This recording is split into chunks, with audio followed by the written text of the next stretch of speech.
In Salem, shadows never rest. When 12-year-old Emily discovers an antique doll hidden in her grandmother's house, she awakens something far older than grief. The Holloway family's past, tied to witchcraft and restless spirits, begins to claw its way into the present. What follows is a struggle between blood, fire, and the darkness that refuses to die. The train hissed as it slowed into Salem Station, and Emily Carter pressed her forehead to the cool glass. Outside, the August sky seemed darker than it should have been, heavy with grey clouds that hung low over the old harbour town. The streets looked quiet, but somehow charged, like the air before a thunderstorm.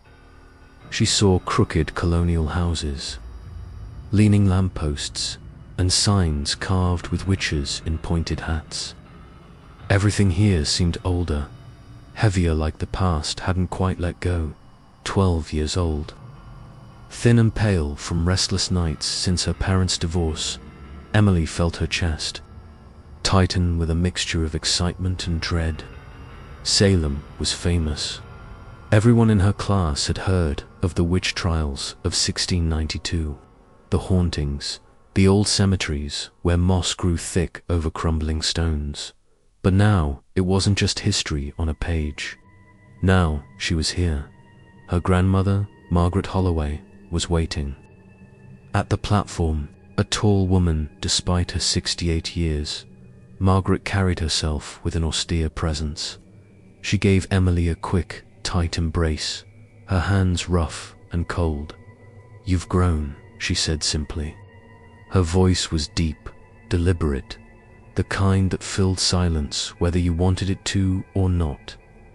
They walked together in silence through the narrow streets. Emily's suitcase wheels clattered over uneven cobblestones. Tourist shops displayed broomsticks, tarot cards, and wax figures of accused witches in their windows. But as they left the center of town, the streets grew quieter, the houses older, and then Emily saw it, her grandmother's home. The house loomed at the edge of Charter Street Cemetery, its wooden frame weathered to a near black by time and rain. Two narrow windows stared blankly from the second floor like eyes clouded with age. The cemetery's crooked gravestones leaned at odd angles behind it, their inscriptions faded by centuries. The air smelled of wet leaves and something sharper, something like rust or old blood. Emily shivered as she stepped inside. The door creaked open to reveal a dim hallway lined with peeling wallpaper. The air was colder than outside, damp and heavy, as if the house had been holding its breath for years. A sour, earthy odor filled her nose, reminding her of basements, mildew and something else, something almost like decay. Her grandmother moved with practiced steps through the darkened rooms. She didn't turn on many lights, only a single lamp in the living room. Shadows gathered in the corners. The wooden floors groaned underfoot. "This will be your room," Margaret said, showing Emily a narrow space with an old bed and a single wardrobe. "Unpack later. Supper first." But Emily was only half listening. From upstairs came a faint sound, high, sharp, like laughter, children's laughter. It rose and fell as though drifting through the floorboards, then faded as quickly as it had come. "Did you hear that?" she asked. Wide-eyed Margaret froze. Just for a moment, her face went still and pale. Then she shook her head. "Old houses make old noises. Pay it no mind." But Emily knew what she had heard. The sound was bright, playful and wrong, especially here, in a house that seemed to suffocate any hint of life. Later that evening, curiosity tugged at her. While Margaret clattered in the kitchen, Emily climbed the narrow staircase. The wood felt soft under her hands, worn thin by countless steps. She followed the hallway until she found a door at the very end, half hidden in shadow. It creaked as she pushed it open. The attic smelled of dust and rot. A single bulb dangled from a cord, its light weak and yellow. Cobwebs hung from the beams. Against the far wall sat an old wooden chest, its surface cracked and splintered, as though straining to hold something in. Emily hesitated, then knelt and pushed the lid open. Inside, wrapped in a threadbare shawl, was a porcelain doll. Its dress was frayed, lace the color of old bone. Its glass eyes were wide, pale blue, gleaming faintly in the dim light. Emily felt her breath catch in her throat. The doll seemed alive, its gaze fixed on her with an intensity that made her skin prickle.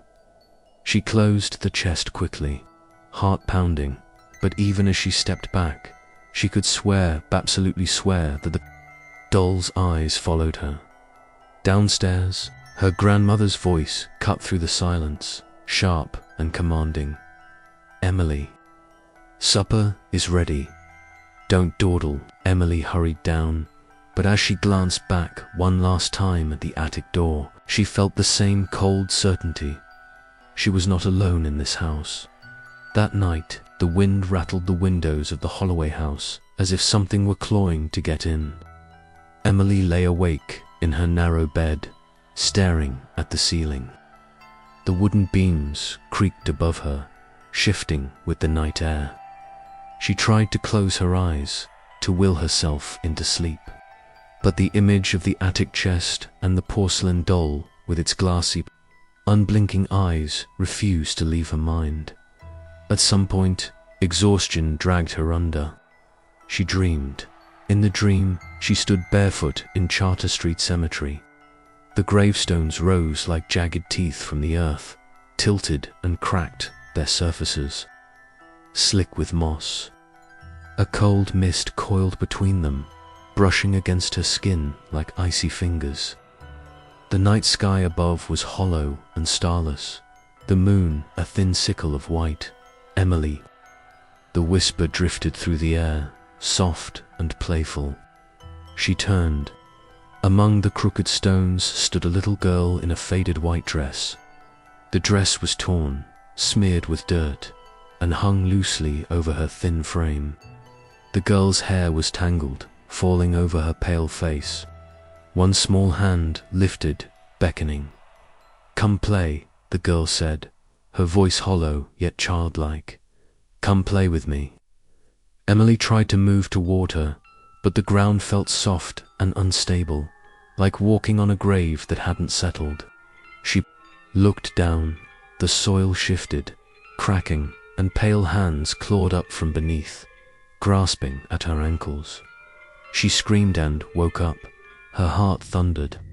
The bedroom was dark, shadows thick in the corners. The old clock on the dresser ticked slowly, painfully loud in the silence. She sat up, breathing hard, trying to convince herself it had only been a dream. Just a dream. But then she saw it. The doll Annette. It was sitting on the chair beside her. Bed.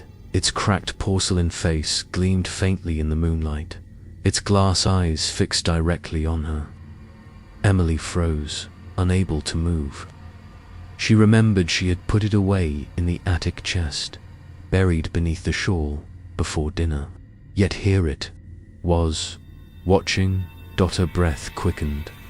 She couldn't even scream. The door creaked open. Light from the hallway spilled in, and her grandmother's figure appeared, her face lined and hard. Margaret's eyes darted immediately to the doll. For a second, Emily saw something flash across her grandmother's face, raw and unguarded. "Where? Did you get that?" Margaret's voice was sharp, almost trembling. I didn't," Emily stammered. "I left it upstairs, in the chest." Margaret crossed the room quickly, her steps heavy. She snatched the doll up with a grip too strong for her thin hands. Her eyes were dark, wide, as though she was staring into something Emily couldn't see. "You must never touch this," she hissed, her voice shaking. "Do you hear me? Never." "But why?" "Because it doesn't belong to you, and it never should have been found." With that, Margaret left the room, carrying the doll tight against her chest, as if afraid it might slip away. The door shut hard behind her. Emily sat frozen in her bed, her hands trembling beneath the sheets. She tried to steady her breath, but the sound of the girl's voice from her dream seemed to linger still, floating just above the silence. "Come play with me." The house groaned. The air grew colder, and in the wall beside her bed, faintly, so faintly she almost convinced herself she imagined it, she heard the softest sound, a child's giggle. The next morning, sunlight crept weakly through the curtains, but it did little to soften the oppressive atmosphere inside the Holloway house. Emily sat at the kitchen table, stirring her cereal without eating it. Margaret stood at the sink, her back rigid, her hands scrubbing a dish long after it was clean. The silence between them was heavy, broken only by the steady drip of the faucet. Finally, Emily found her voice. "Grandma, who was she?" Margaret turned, her lined face pale in the morning light. Who was who? The little girl in the picture upstairs, the one with the ribbons in her hair. For a moment, Margaret said nothing, her lips pressed into a thin line. Then, in a voice low and flat, she answered. Her name was Eleanor. "My sister." Emily looked up quickly. "She lived here." "She died here," Margaret said, her gaze drifting past Emily toward the shadowed hallway. "It was 1902. She was only 8 years old." Emily's spoon froze in her hand. "How did she die?" Margaret's eyes flickered, a shadow crossing her face. "They found her in her room, cold as stone, her face twisted as though something had stolen the breath from her. There was no mark, no illness, just death." Emily swallowed hard, her appetite gone. That night, as the house settled into darkness, the whispers began. At first it was a faint murmur, like the distant hum of voices outside a closed window. Emily sat up in bed, straining to hear. The sound grew clearer, seeping from the walls themselves. "Play with me, stay forever." Her heart thudded. She pressed her hands to her ears, but the voices only seemed to grow louder, closer. The walls pulsed with the sound, as though the house itself were breathing. She turned toward the mirror above the dresser.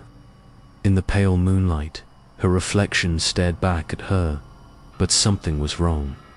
The figure in the glass did not move when she did. It smiled faintly, even as Emily sat frozen, her face slack with fear.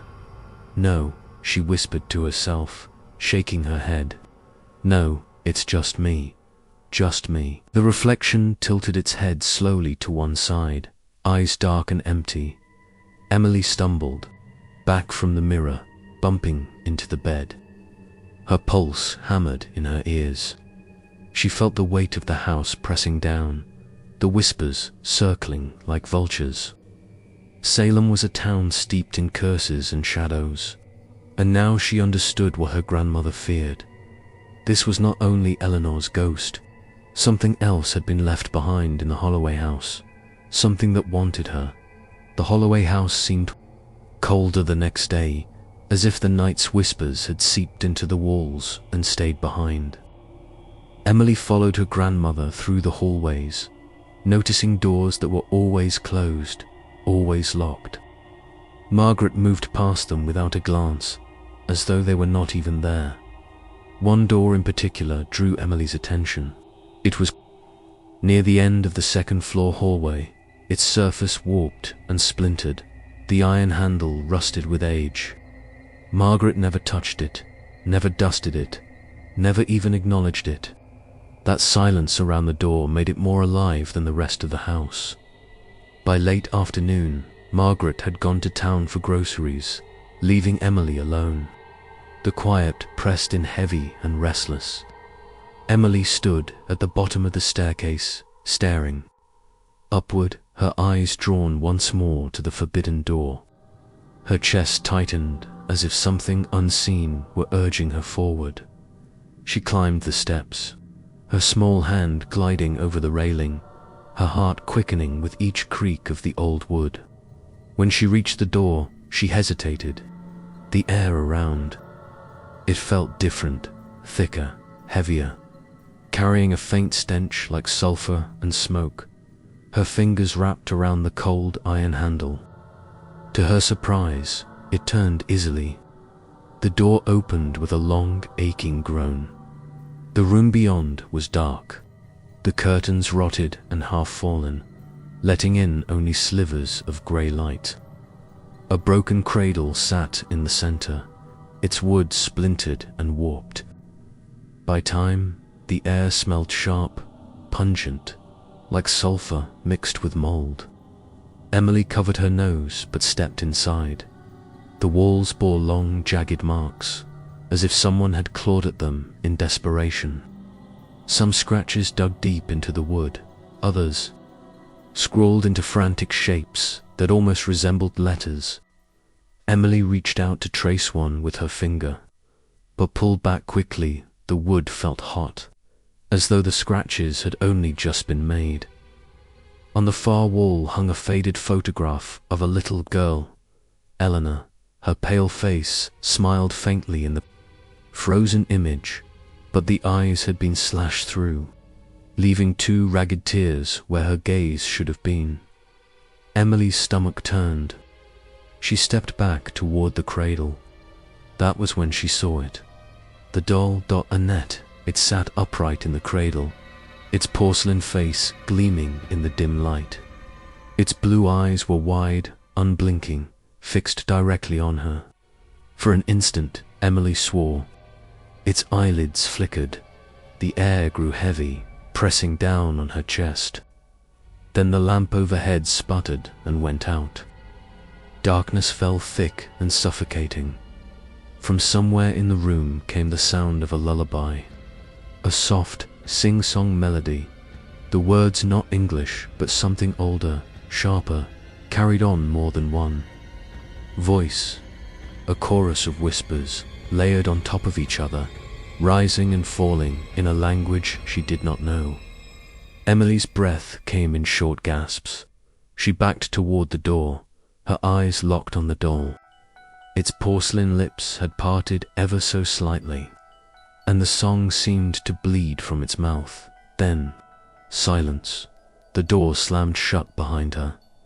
That night, sleep did not come easily. Emily twisted beneath her sheets, the images of the cradle, the claw marks, and the doll's flickering eyes burning in her mind. When she finally drifted into slumber, the dream took her back to the cemetery. The fog hung thicker than before, muffling sound wrapping around the gravestones like a living thing. And there she was, again, the little girl in white. Her face was pale, her hair tangled, her bare feet sinking into the damp soil. "Emily," she whispered, voice trembling. "Help me, please." Emily took a step closer, her throat tight. "Are you Eleanor?" The girl lifted her head. For a moment, her features were sweet and childlike, eyes wide with desperation. But then her skin rippled like melting wax, her mouth stretching wider, her eyes sinking into hollow pits of darkness. "Free me," the voice said, now layered with another tone, deeper, jagged, "before it takes everything." Emily stumbled backward, the earth cracking beneath her. She woke with a start, drenched in sweat, her breath ragged. The room was silent. Yet as her eyes adjusted to the pale light, she saw the doll. Annette was no longer in the cradle room. It sat at the foot of her bed. Its porcelain face had changed. A fine crack split across the cheek, and when Emily leaned closer, she saw something far worse. Beneath the fracture was not hollow ceramic. It was something organic, something wet. Inside the crack glistened what looked like rows of teeth. Emily's stomach lurched. She threw the blanket aside and scrambled off the bed, her legs shaking. That was when she felt the sting on her arm. She rolled up her sleeve and gasped. Long, thin scratches marked her skin, angry red and fresh. They trailed across her forearm as if invisible claws had raked her while she slept. The door opened sharply. Margaret stood there, her face pale, her eyes widening at the sight of the doll on the bed and the marks on Emily's arm. "Grandma," Emily whispered, tears welling. "It hurt me." Margaret stepped into the room, her expression hardened. Not with disbelief, but with grim recognition. She picked up the doll, her hand trembling, and turned to Emily. "That thing in the doll is not only Eleanor," she said, her voice low and sharp. "What lives inside it is what the witches of Salem once called a familiar. It is no child. It is a demon that clings to the souls of the innocent." Emily's lips trembled. "But I saw Eleanor. She asked for help." Margaret's eyes softened. "Only for a moment. Yes, her soul is bound in there as well. But she is not alone. And the longer you stay near it, the more it will want you to." Emily stared at the doll's glass eyes. For the first time, she noticed something moving deep within them, as if a shadow shifted behind the glass, waiting for her to look too long. The days that followed grew heavier, as though the very air inside the Holloway house had thickened. Emily no longer felt like herself. Her reflection in the mirror looked distant, her eyes dull, her skin pale. At times she would catch herself, whispering sounds she did not understand, fragments of words that rolled off her tongue like a language she had never learned. Margaret watched her closely. At breakfast, Emily barely touched her food, her lips moving as though repeating a prayer in some forgotten tongue. At night, Margaret found her granddaughter sitting upright in bed, eyes wide open, humming in perfect rhythm to a song no one else could hear. On the third evening, Margaret pushed open Emily's bedroom door and froze. Emily was sitting in the middle of the floor. Around her, chalk symbols had appeared, scrawled in jagged white lines across the wood. Margaret's eyes widened. She knew Emily had not drawn them. The girl's hands were clean, the chalk untouched on the shelf. The markings had formed on their own, curling symbols of protection and summoning. Drawn by something unseen, Emily lifted her head slowly. Her eyes were vacant, glassy, her lips parted, and she whispered a phrase in the same strange language. Her voice was her own, but deeper, echoing unnaturally in the small room. Margaret's hand clutched the rosary at her neck. "Emily," she said firmly, "you must fight it." The girl tilted her head, a strange smile creeping onto her face. From the corner of the room came a sound that sent chills through Margaret's spine. The doll, perched on the dresser, let out a laugh. Not a child's laugh, but a low, resonant sound that reverberated in the wood and glass of the house. The walls seemed to answer, carrying the echo from room to room. Margaret stepped forward, grabbing Emily by the shoulders. "Listen to me. You are stronger than it. You are mine, not theirs." But Emily only stared through her with empty eyes, her mouth forming words in a tongue that belonged to another world. Margaret backed away, her heart pounding. She knew this was more than she could face alone. That night she left the house and walked through the storm-darkened streets of Salem. Her coat pulled tight, the rain lashing against her face. She did not stop until she reached the Salem Witch. museum, its Gothic windows looming over the square. The building was closed, but she did not need the exhibits. She needed the archives hidden in its walls, and the people who still remembered the old rites from there. Margaret sought out a man few dared to speak with, a priest long retired, known in Salem's oldest circles for his dealings with possessions and curses. She begged him for guidance, her voice breaking as she described the doll, the child's laughter, the shifting eyes of her granddaughter. The priest listened in silence, his face grave. When she finished, he leaned forward and spoke in a low, steady tone. If it has already marked the child, then time is short. You must prepare yourself, Margaret Holloway. What clings to that doll is not only a spirit, it is something far older, and it does not let go easily. Margaret left with her heart heavy. She knew she had only days, perhaps only hours, before the thing inside Annette claimed Emily completely. The storm arrived without warning. One moment the skies above Salem were heavy and grey. The next they split open with rain and thunder that shook the old houses on Charter Street. The Holloway home groaned under the weight of the wind, its shutters banging against the walls as if the house itself resisted the coming night. Margaret lit candles when the power flickered and died. Their flames wavered against the dark wood of the parlor, shadows stretching long and sharp across the walls. She gripped the rosary in her hand until her knuckles ached, whispering prayers to keep herself steady. Upstairs, Emily had not spoken in hours. When Margaret climbed the staircase to check on her, she found the girl standing by the window, her small frame outlined in flashes of lightning.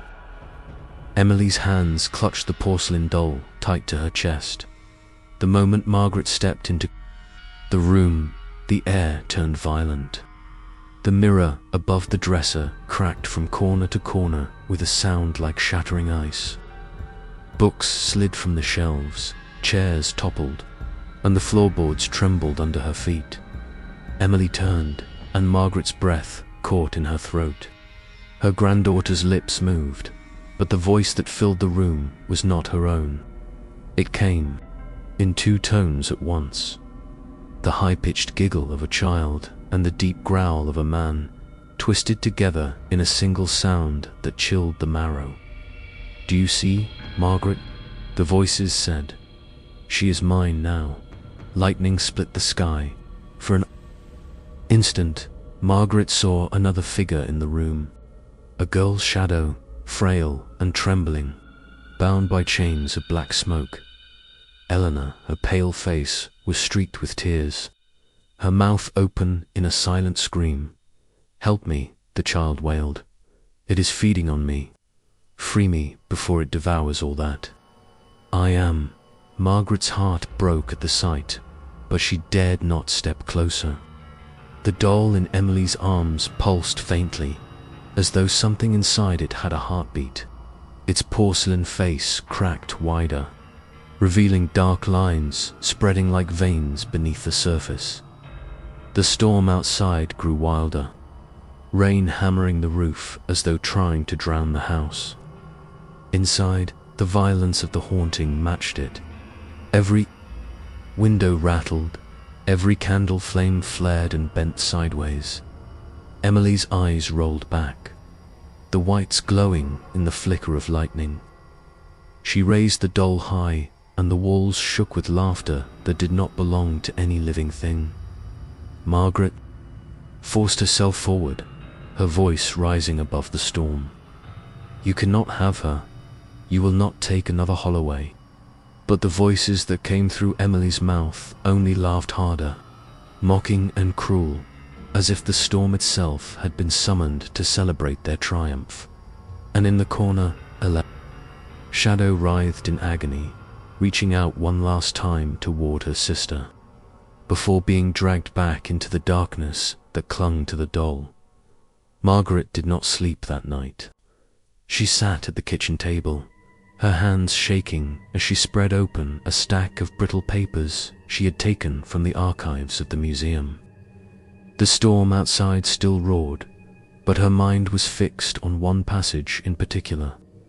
It described a rite, once used in Salem, a desperate ritual of fire and salt meant to sever a demon from its vessel. Her eyes burned as she traced the words again and again.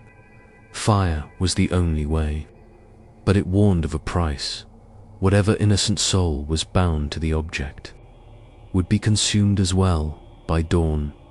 Margaret knew what she had to do. When Emily awoke, her face was pale and her eyes ringed with darkness. She spoke little, though now and then her lips twitched into a smile that did not belong to her. The doll never left her hands. Margaret began preparations in secret. She gathered salt from the cellar, chalk for markings, and kindling for a fire.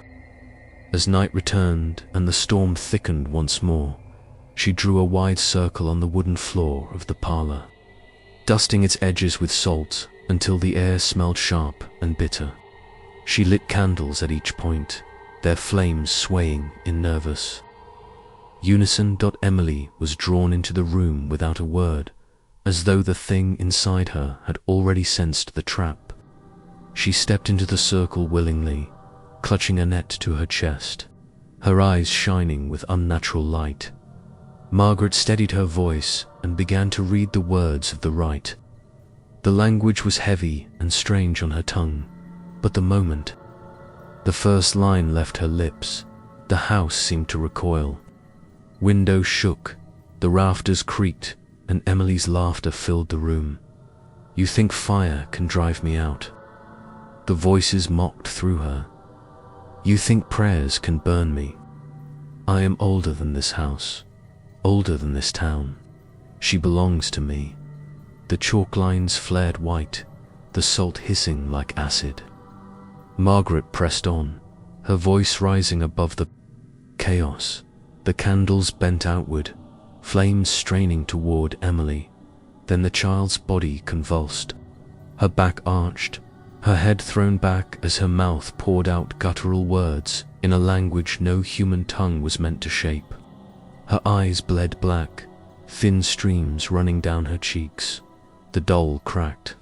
From within its porcelain shell came the wet thud of something beating, a sound like the pulse of a heart trapped in stone. Its surface split wider, revealing a glistening mass deep inside, pulsing with each breath of the storm. Margaret's voice faltered. She wanted to cover her ears, to flee from the sight of her granddaughter writhing on the floor, but she forced herself to keep chanting. She drew the crucifix from her neck and held it high, its metal trembling in her grip. Emily screamed, but the scream was not hers.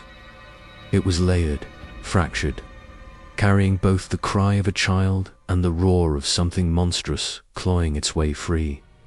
The fire in the hearth surged, flames licking high into the room. Margaret knew the final act was near. She had to choose between saving her granddaughter and setting Eleanor's spirit free, or losing them both to the darkness that had plagued Salem for more than a century. The parlor shook as if the storm outside had entered the house itself. Wind roared through cracks in the wood, the flames in the hearth leaping wildly. Emily lay within the circle, her small body convulsing, her voice switching between desperate cries and guttural roars. In her arms, the doll pulsed with an unnatural rhythm, the cracked porcelain glowing faintly from within. Margaret stood at the edge of the circle, her rosary clenched so tightly the beads cut into her skin. She knew what the ancient rite demanded. Fire could banish the familiar, but the innocent soul bound to it would vanish as well. If she destroyed the doll, Eleanor would be lost forever. Her heart ached. For more than 60 years, Margaret had carried the weight of her sister's death. She had dreamed of Eleanor's laughter, of her hand in hers, of all the days they were meant to share. And now, after decades of silence, she had seen Eleanor's shadow, heard her pleas. She was so close, yet that closeness was poisoned. The girl's spirit was chained to the same darkness that sought Emily. Emily's eyes snapped open, black. Veins crawled across her skin. She sat up suddenly, clutching Annette to her chest, her voice twisting into a mocking laugh. "You cannot take her from me," the familiar hissed through Emily. "She is mine, as Eleanor was mine, as you will be mine." Margaret's hands trembled. She stepped into the circle, kneeling before her granddaughter. "Emily, forgive me." The girl lunged, her small hands clawing at Margaret's arms with unnatural strength. Margaret wrenched the doll from her grasp. The porcelain cracked further under her grip, dark liquid seeping from the fractures like blood. A scream tore from the doll, high-pitched and deafening, filling the house with a sound that rattled the glass in the windows. Margaret staggered toward the hearth. The doll writhed in her hands, as if alive, fighting to break free. Emily shrieked behind her, her voice torn between a child's cry and the growl of something ancient. For one final moment, Margaret hesitated. Eleanor's pale face flickered. In the shadows near the fireplace, her eyes wide with sorrow. "Do it," Eleanor whispered, her voice breaking. "End it." With tears streaming down her face, Margaret hurled the doll into the flames. The hearth exploded in a roar of fire. A scream erupted from within the doll, layered with countless voices, a chorus of rage and despair. Darkness burst from the hearth like smoke, spreading across the room before collapsing in on itself. Sucked back into the heart of the fire, Margaret shielded her eyes as the blaze reached its peak.